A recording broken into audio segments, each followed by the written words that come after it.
Good morning, guys. Now we will go into next chapter, present continuous tense. Present indefinite tense में हमने चर्चा किया रोजमर्रा में किए जाने वाले काम। एक छोटा सा डेफिनेशन के माध्यम से मैंने आपको समझाया था। We use the simple present tense to express an action that is done regularly. It is also used to express that is always true or repetition of any word, so it is called present. अब बात करते हैं present के ऐसे कार्य, present की ऐसी घटनाएं जो वर्तमान में लगातार चल रही है। कल हुई कि नहीं ये नहीं पता, कल से होंगी भी कि नहीं होगी इसका भी कोई जानकारी नहीं, लेकिन वर्तमान में कोई काम यदि कंटिन्यू है, लगातार चल रहा है, ऐसे विचारों का ट्रांसलेशन प्रेजेंट का सेकंड प्रभाग, प्रेजेंट का दूसरा प्रकार प्रेजेंट कॉन्टिन्यूअस टेंस के अंतर्गत किया जाता है। और ऐसे विचारों के वाक्य के हिंदी अनुवाद के अंत में हमें मिलता है रहा है, रही है और रहे हैं। तब ऐसे वाक्य प्रेजेंट कॉन्टिन्यूअस टेंस के नियम के अनुसार ट्रांसलेशन किए जाते हैं।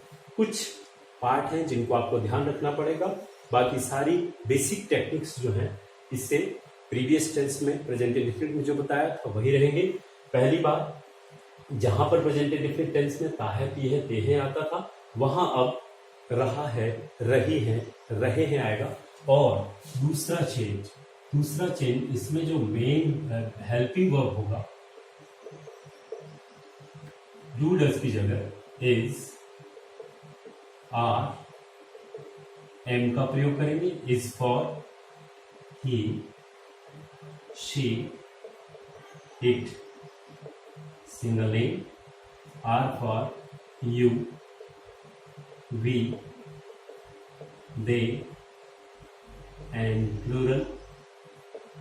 M for ing in place of do does on the topic of present indefinite tense. Third change हमारा है मेन वर्ब। मेन वर्ब का इसमें कंटिन्यूशन को शो करने वाला प्रेजेंट पार्टिसिपल फॉर्म, जिसको आईएनजी फॉर्म भी कहते हैं, इसका प्रयोग करेंगे। ये बनता कैसे है, V1 plus ing equal to V4 for all subject. बाकी सभी बेसिक टेक्निक प्रेजेंट इंडेफिनिट के जैसे। अब हम देखें तो हमारा पॉजिटिव का फार्मूला बनता है subject plus is am are according to subject, then V4, then object object are.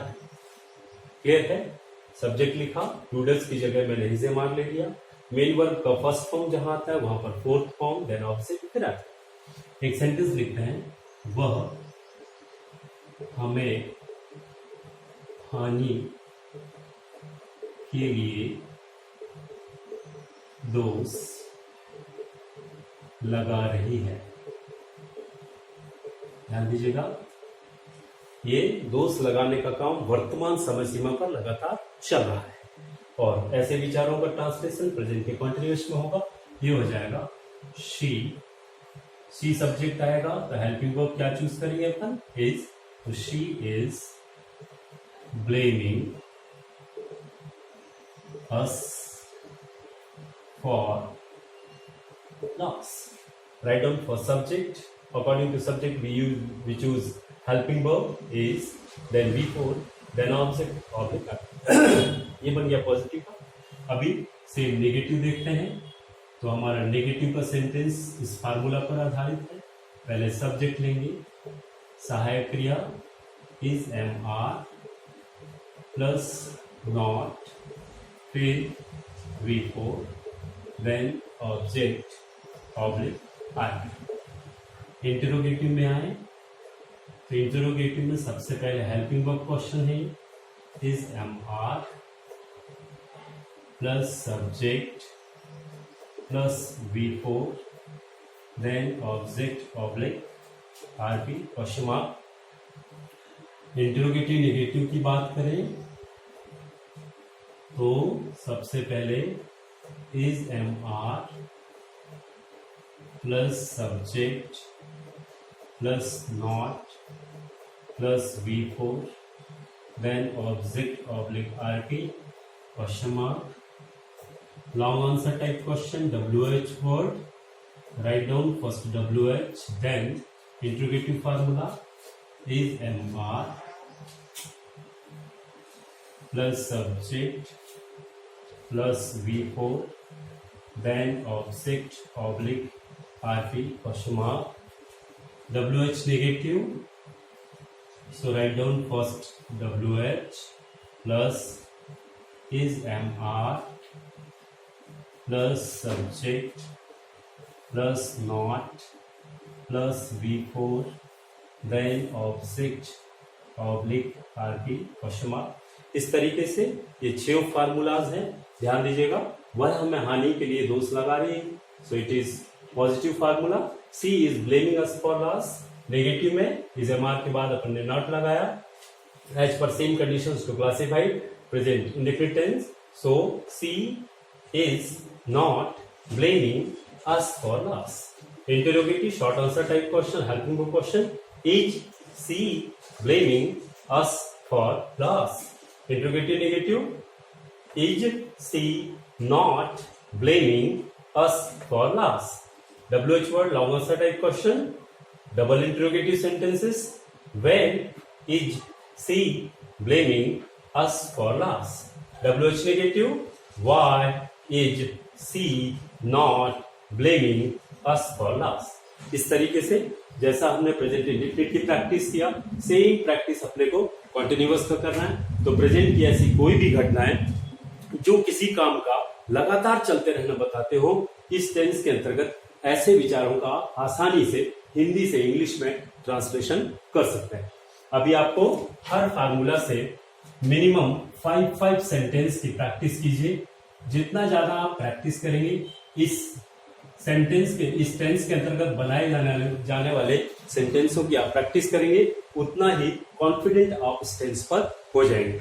So this is the second chapter on the topic of present tense. अब हम आते हैं प्रेजेंट कॉन्टिन्यूअस के बाद प्रेजेंट का परफेक्ट टेंस.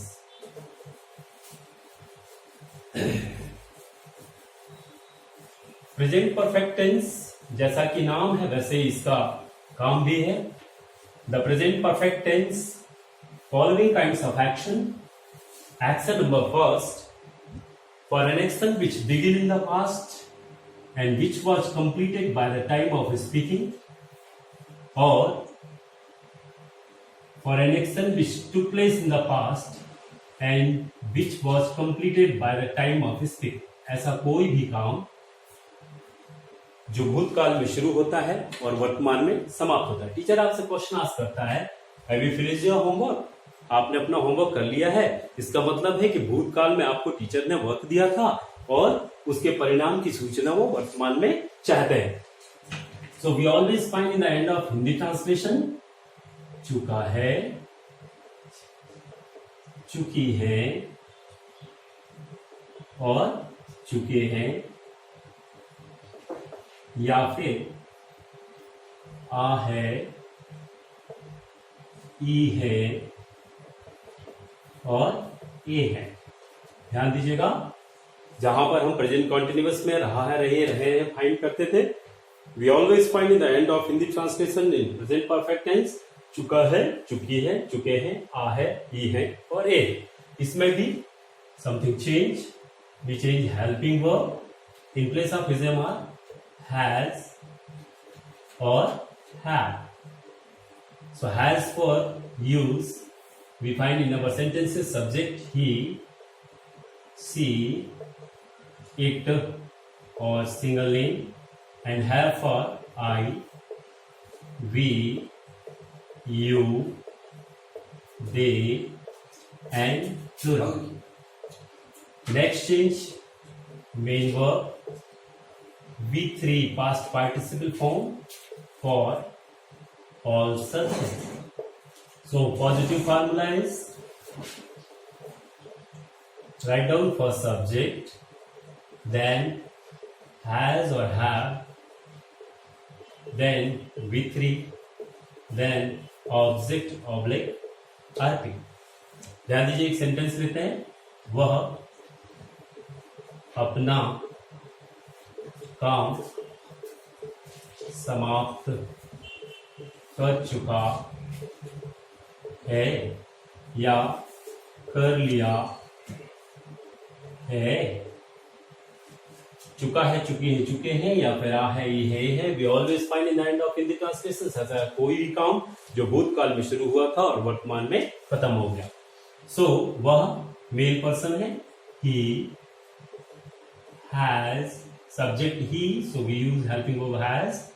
ही हैज, समाप्त करना, finish, and third form is finished. वह अपना, possessive adjective for male personality, is work done।